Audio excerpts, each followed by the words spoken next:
Hello everybody, today we're going to be doing another MLB news video. I'm going to be going over some more MLB news in this video. We're going to be talking about just a bunch of different things that have happened over the last week of MLB. If you do like this video, hit that like button down below. Let me know down in the comments what you think of just some of the news that's been going on. We're going to get started. I have all my notes and stuff here. I have MLB pulled up for the stats and standings we're going to do again this week. So we're going to start off with the big news and just kind of the stuff that's been going on. First thing, another no-hitter. Carlos Rodon pitches a no-hitter for the White Sox against the Indians. It was like one batter away from being a perfect game, but he hit a batter in the last inning. Very good game. Just couldn't get the perfect game, but he still got a no-hitter.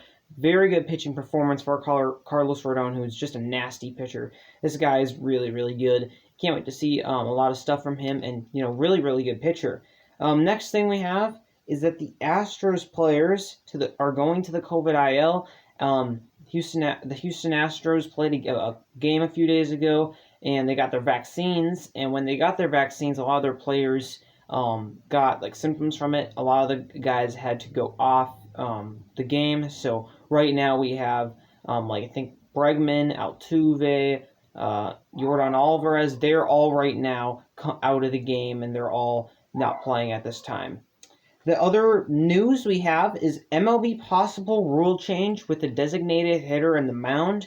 Been some stuff going on about how they might change a little, or some of the rules and things that have been going on. First thing that they said they might change is the DH for the National League. What they're planning to do is have it a mixture, a little bit different, where you get a designated hitter, and let's say you have a pitcher on the mound. Let's say your starting pitcher is out. It's your ace, and your ace pitches 7 innings. Those 7 innings, you get a designated hitter. The other 3 innings, or where you get your relief pitcher usually, you would have to use a pinch hitter or the relief pitcher. You don't get a designated hitter. So it's pretty much kind of a time where you would get kind of like just nothing. So you kind of just like 7 innings, or maybe 6 innings or whatever. Like 6 innings, your starting pitcher, DH, and then the rest you have to use your either a pinch hitter or your bullpen arm to hit. So, interesting change there. Another thing with the mound is they said they might change it, so they might move the mound back, because every single year since some year in the early 2000s, strikeout numbers have been going up a lot. Like a lot. The strikeout numbers started out early, I think it was like somewhere 2004, 2005, somewhere around there. Started, medium-ish amount. It was like, I think it was 5, 6, 7, 8%, somewhere around there.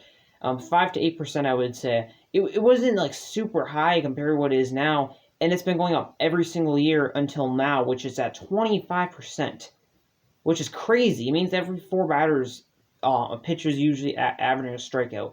And I think they're moving the mound back to create more, make the games less boring, because strikeout numbers have been increasing crazy. Like, pitchers just get tons of strikeouts now. There's been lots of pitchers who just get so many strikeouts, and you'll get so many, pitching a 1-2-3 strikeout the side is not nearly as uncommon as it was a few years ago. Now you strike out the side, and it's like, oh yeah, you struck out the side. It's not as exciting as it used to be, because it used to be, a lot of actual, like, oh wow, you got 3 strikeouts. You don't usually get 3 strikeouts in one inning. Now it's like you get so many strikeouts. It's like, oh yeah, you got 3 strikeouts.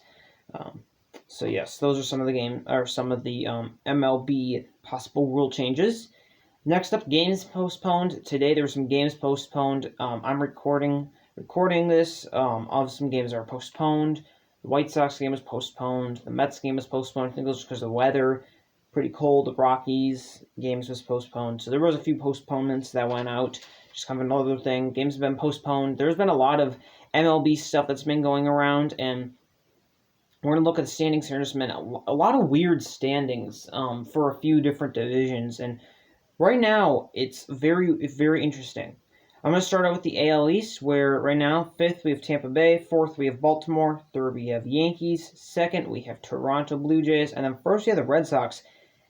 In that AL East right now, 4 of the 5 teams are at the bottom, or below 500. The Red Sox have been great, went on a great winning streak, won 3 against the Twins. Twins won the last one, but they were on a 9-game winning streak. They were doing really good.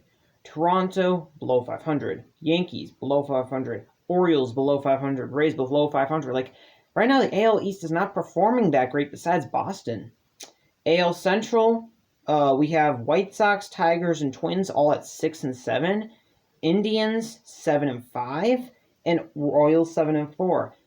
Again, very this is very compact. Very surprising though. But all the teams in the AL Central are pretty competitive so far, and I want to check here if it says the run differential. Yeah, run differential right now. Of the 4 teams right now, or the 5 teams in the division, 4 of the teams have a better run differential compared to the AL East that only has 3. You look at this. The Twins, which are 6 and 7, the White Sox, which are 6 and 7, and then the Indians and the Royals, they all have good run differentials right now. Really good run differentials. And, you look at this, they have some good players. The Twins, 13 run differential. They've been getting 13 more runs than the other team. They're just still losing them because of a few games that they just blew out a few teams a few times.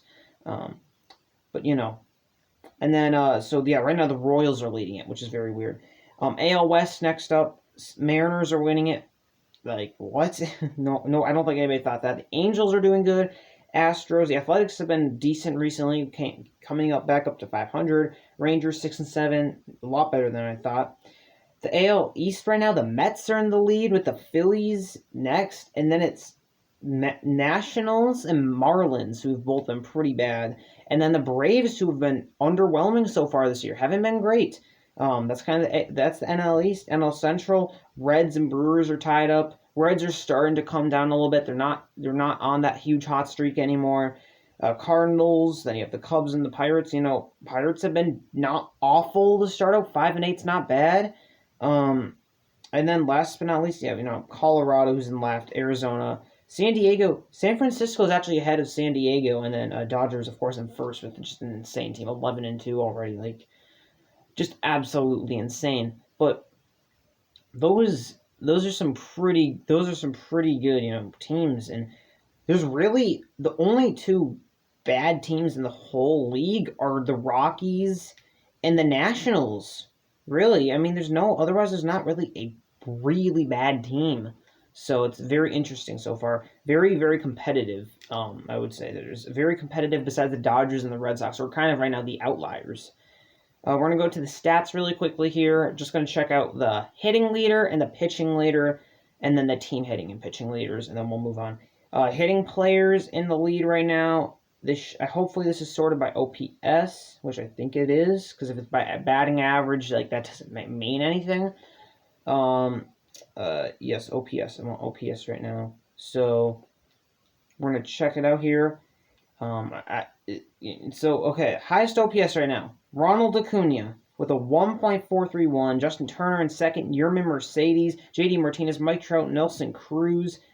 A lot of very good guys. I know Byron Buxton's also up here. I know in my last video I was talking about Byron Buxton a lot. I know he's up here. It's just because they've been giving him a lot of rest so he doesn't get injured. So I know he's resting a lot, but in his games he's actually probably have been the best. Pitching, ERA Glasnow's been nasty. Musgrove's been really good. Burns, DeGrom. There's been some good pitchers for pitching, kind of the good pitchers. And then we're going to go to the team hitting. Right now, the highest in team hitting, currently, I'm going to guess it's probably the Dodgers, because the Dodgers are just stacked. Or, the Dodgers, Reds, Astros, Red Sox, Padres, Angels, Twins, Mets. Yeah, there's some good hitters. There are a lot of teams right now that are hitting very bad. 600s, 500s. Just because I think a lot of the power numbers have really dropped a lot this year. And hitting hasn't been that big. It's actually been pitching, which, pitching's pitching, but not as big of hitting. And then, last but not least, pitching, Padres, Giants, Mets, Indians, Twins, Dodgers, Brewers. There's some good pitching teams right now. Padres, though, look very, very, very good. And that's about it. Those are the MLB stuff, MLB news going on. If you guys like this video, hit that like button down below. Hope you guys enjoyed just the MLB news. Again, we're going to keep moving on, keep going throughout the week, and just keep bringing you guys these recaps every single week of new MLB news. And also, if you guys like this video, hit that like button. Subscribe down, because I haven't said subscribe in a while, so subscribe, comment, and I'll see you guys in the next video. Goodbye.